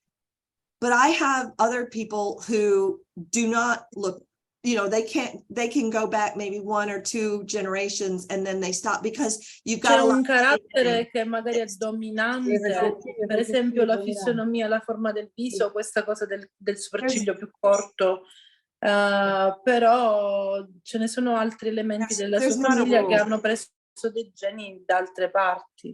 There's not a rule. It really È tutto, depends non on c'è, the non trait. c'è una regola. We should Non c'è ask una to regola. Charles Darwin or Mendel Io Yeah, what are penso the che- numbers in your experience with with the father, chickpeas. son, and penso che col grandfather? tempo, se veramente riescono a migliorare questo programma, poi si vedranno anche le piccole Maybe differenze. in the years, as soon as technology will ameliorate as well, because if you think about it, this thing of Google that can recognize the pictures is pretty recent. So it will provide new consequences in the future. That means that if we want to hide ourselves, we can't.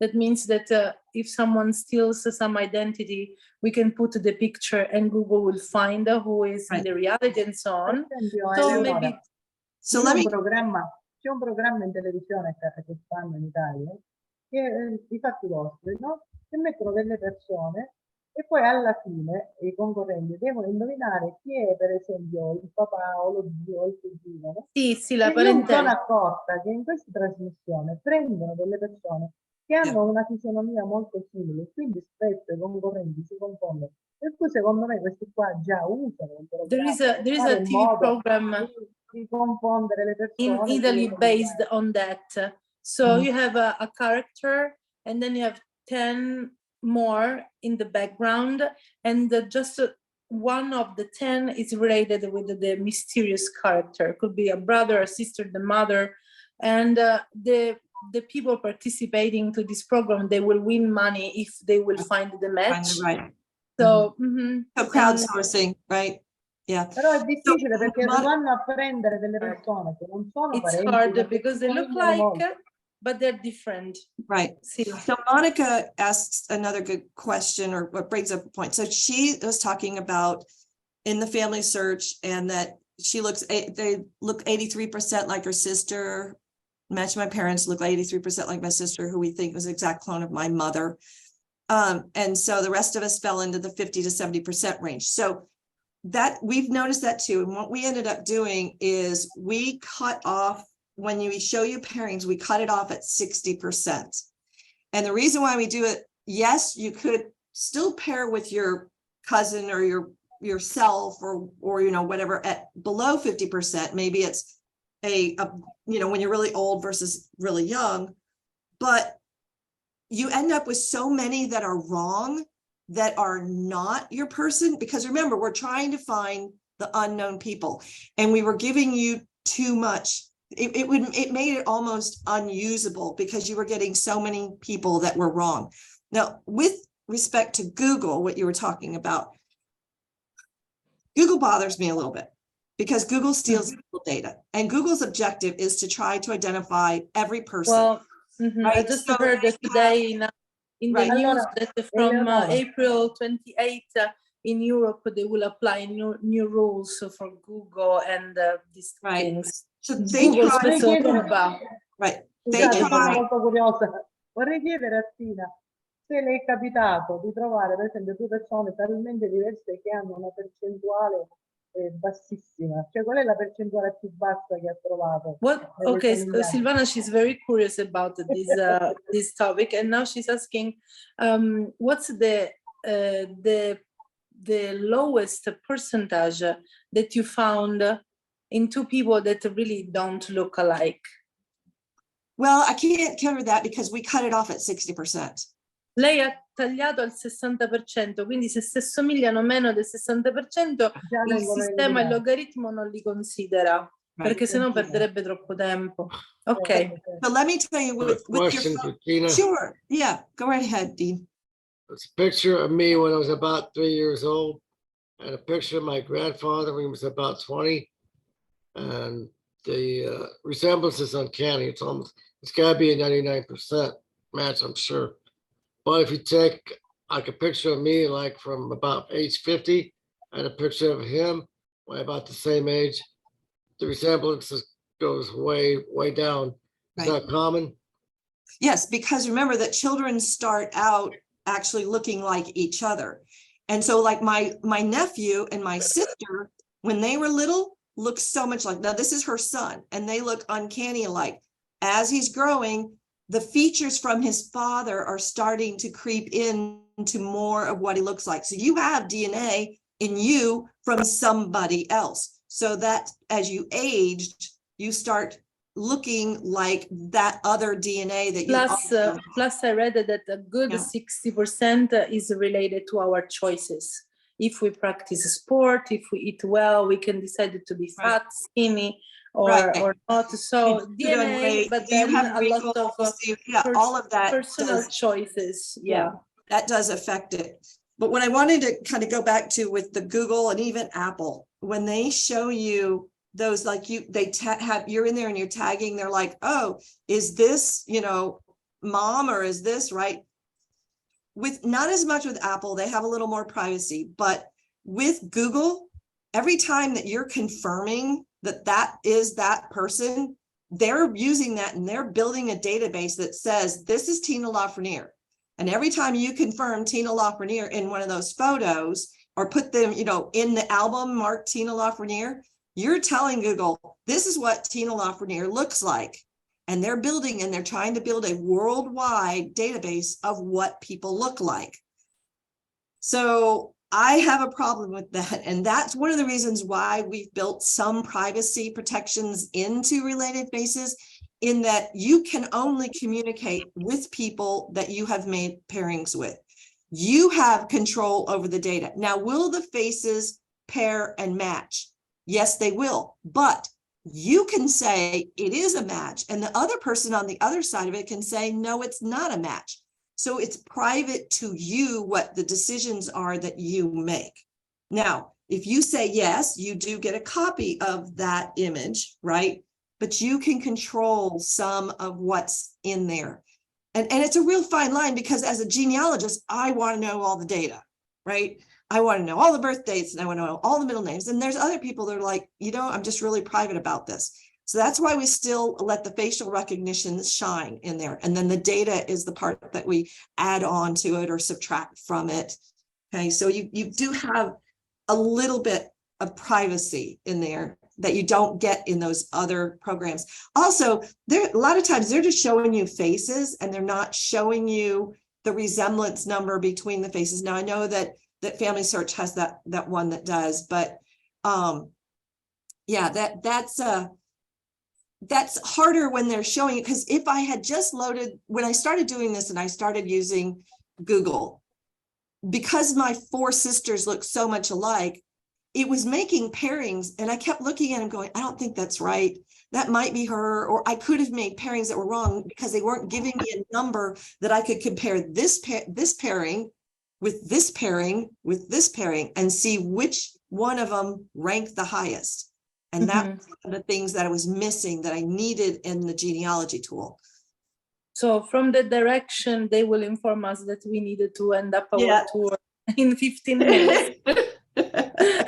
Sorry, I was planning 30 minutes and 40, 15 minutes of questions. It's We're out. fine, because This is as how you we can go. see here, you have a fertile land where to plant your seeds, because here we are all lovers about genealogy, and we deal with those things every day. Right. So let's take advantage of those last 14 minutes to ask more questions to Tina. That was very informative. And where do we find your website, and how do we apply for that? So share with us. Go to relatedfaces.com, and I encourage you to put in the https:// That's just a good way that it kind of secures you as you're moving around the internet. So https://relatedfaces.com. It's $64.99 for 6-month subscription. Yes, that's it. That's it right there.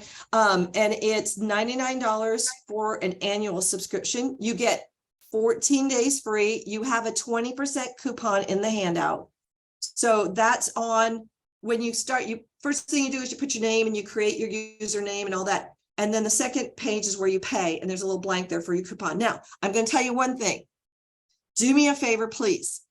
We use PayPal. Now, we use PayPal because they're very secure, and they also offer the services that we didn't have to build it to process the payments. I never see your credit card. I never have your credit card. Okay, that's secure. However, they finish their transaction by using a pop-up that you have to confirm. And if you have a pop-up blocker or an ad blocker running, it's going to stop that. And it won't complete the transaction. It'll just sit there and spin and spin and spin. Okay.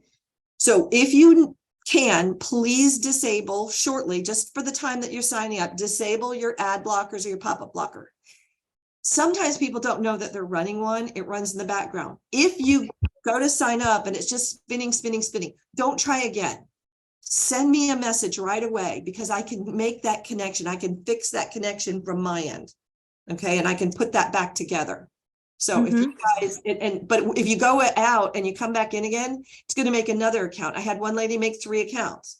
Then we had to figure out. What about what Silvana was asking about this resemblance of just those 2 pictures that she would like to double check? Okay, so my email is tina@relatedfaces.com. So she should send the pictures to you? Yeah, send me an Okay. email with Se that tu in vuoi sapere English, la please. My Italian.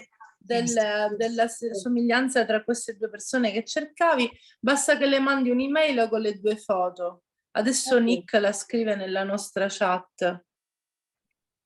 Yep, thank I you. guess Nick is writing Thanks, down. Nick, for putting that in the chat.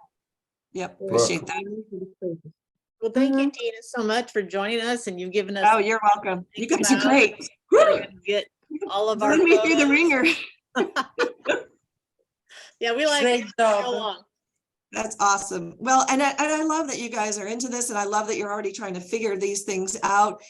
And I hope that I've now given you guys something for your unknown photos. I know it's a lot of fun to load the photos and see how much you look like your parent and everything, but Plus, we like to unknown have a one. connections in Florida. So when I will be in Naples, I'll call you. Yeah, that would be great. Yeah, Giussi, that's- devo andare in Florida, a Naples. yeah. Lei dice from Andiamo Naples, a Napoli. in just 1 hour you go We to could go Venice. wherever. Somebody's asking a question. Who is asking a question? Nick. So before we go, Yeah. it's not really a question for you, Tina. I just had a question for Eleonora and Mary Kay. I know that, and Silvana too, Erica has been trying to call Alessio Gatto, and she's not been able to reach him. And Okay, so- I can make a call tomorrow.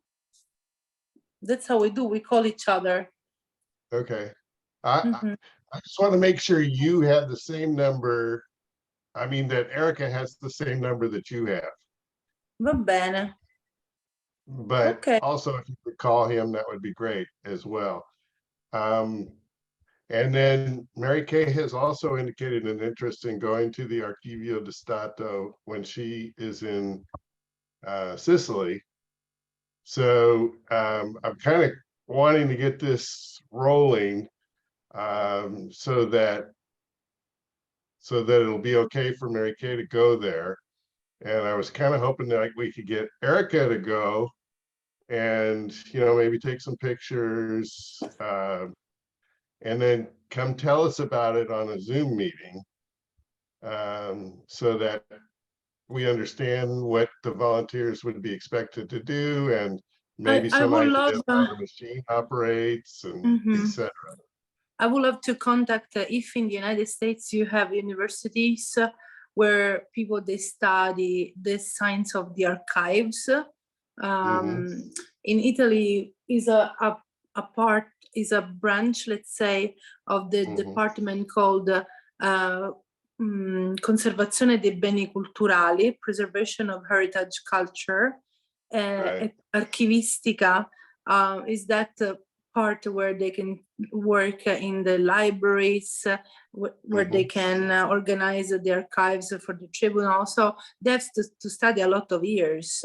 So I would love to give to those students the possibility to put your hands on for free, because it's hard to get old archives, so they can come to Sicily and have a working holiday, because they can volunteer, and maybe we will provide for them a place where to stay. We will help with our connections, and on the other hand, they can help us in this way. So I'm sure that a lot of people would be happy to host students that are adult. We're not talking about like high school people going at the university or just practicing, but maybe when you work, it's harder to leave your job for 2 weeks. So should be maybe some student who want to come during the summertime and practice that, because they have the method, they have studied for that, coming from United States. Obviously, if we have people in Sicily who are willing to help, we will send them as soon as possible, because the most they will scan, the most they will do, the more info we will have. That's for sure. Yeah, we have an organization in the United States. It's called the Society of American Archivists. Ah, okay. So a professional association like that might have some of those contacts. I Googled to see if Nebraska had an archival studies program. I didn't, nothing popped up right off. Okay. But there are several other universities throughout the country that have archival studies programs. All right. We did it. It's time to Thank you say so much, Tina. goodnight. Oh, you thank much. you. Io volevo dire, scusa Eleonora, volevo dire Silvana un'altra vuole dire cosa una cosa. a Wants to say Susan, something. devo un messaggio a Susan devo dare, Susan, scusami. Oggi ho Ok. incontrato Sebastiano Franco, un Su, ragazzo che io where are conosco. you? Aspetta. I think Aspetta. Susan Sue is not here. Just Susan non non c'è. c'è più, mannaggia, No, ora she left. Va bene, glielo scrivo. Next time. Ho Or you send her. incontrato questo Gonna be ragazzo che coming si in chiama May, right? Sebastiano Franco, che penso, Mhm. probabilmente sia suo parente, ed è molto interessato a questa cosa, sai, questa Bene. genealogia. The family is growing. Infatti, ora vediamo, poi parlo con Susan, così mi facciamo Ok. incontrare quando viene Susan qui. Yeah, I asked Okay. Susan about going to the archives, but she said she wouldn't have that much time. So Well, yeah, well, we can start an email too, and I will have a day or two. But if Erica wants to go, I think that's a great idea to get a feel for what the process is. So we will put a feet, let's say, inside the archive. We never know, unless we will not yeah, work there forever. At least we have a foot inside. Yes. yeah. Our expression Sto is a preparando le foot foto in da the mandare door. a Fina. The foot, com'è che si dice? Mettiamo un A piede foot dentro? in the door. Ah, così mettiamo un piede nella porta già. Come si dice? So that comes A from the foot days in the of, door. Un piede nella that comes from porta. the days of the door salesman, and he would knock on your door, and you would crack your door open, and he would put his foot in the door. That's a good So you didn't expression. close the door on Close it. him. Ma in siciliano si dice bussare con i piedi quando si porta qualcosa. Quando si va da qualcuno con le mani piene di qualcosa, allora si bussa col piede. Ah, bussa. Perché non No, può- dice, perché non è siccome la- questa cosa dell'archivio è importante, se Erika ci va, io ho detto almeno mettiamo un piede dentro. mia figlia ha E da detto lì che è ci venuto fuori questo proverbio, un piede nella porta. Sì, ci Noi vuole come potremmo andare. dire, intanto ci mettiamo un pere. Non mi sembra vero, ma ha detto di sì. Silvana, she's saying, I can't believe she said yes. Oh, Eleonora. giusto. Cioè, So non è un modo in next week, siciliano. Next week, I want to talk to you guys Qual è? about Qual è the, giusto? Vediamo se A come Ciasere deve- Ciasi. I Ah? want to talk to you guys about the parish records next week. Vero? Già si No, cambiano Silvana. So Juicy, she's saying in dialect we have an expression that is idiomatic, that is correct, that is get it in, get it in, get it in, get it in. In Sicilian, it's just you say, get it in, get it in. It's like you're stuck in there. Get it in, get it in. Get it in. Inch, 1 inch, 1 inch, 1 inch, and then you're gonna go like, okay, it's our. Si dice anche trasrica minuteda, nel senso Trasrica minutedda. perché veniva la vicina di Trasere casa trasere. a chiederti una cosa minuta che sarebbe come Un si dice? zucchero, un uovo. Esatto, una cosa da poco, e poi però si prende Poi da però detto se s'accullava tutto pomeriggio da. Esatto. Va bene. Nick, you completely lost control. Oh, Yeah, see, when we get in dialect, I Years mean, ago. it's over. Like, luckily, we have just 10% of Sicilian and 19% of Americans here. Otherwise, It's great. It's awesome. You guys have been fantastic. Thanks again, thanks Tina. again, Tina. Yep. If you have any questions, please just contact me. I'm here. And I can also, if you start doing it and you have questions, Eleonora, digli alla calls. Pina che le sto Okay, mandando we già will. le foto dei she's sending you the pictures. Okay. Are we staying on? Am I doing it right now? La prossima settimana. Ciao, Settimana. ne vedremo la prossima Ciao, ciao. settimana. That's a dialect, settimana, not simana, that's a Sicilian. Ciao, Nick. Ciao. Ciao. Ciao, Ciao. everyone. Ciao. Ciao. Uh,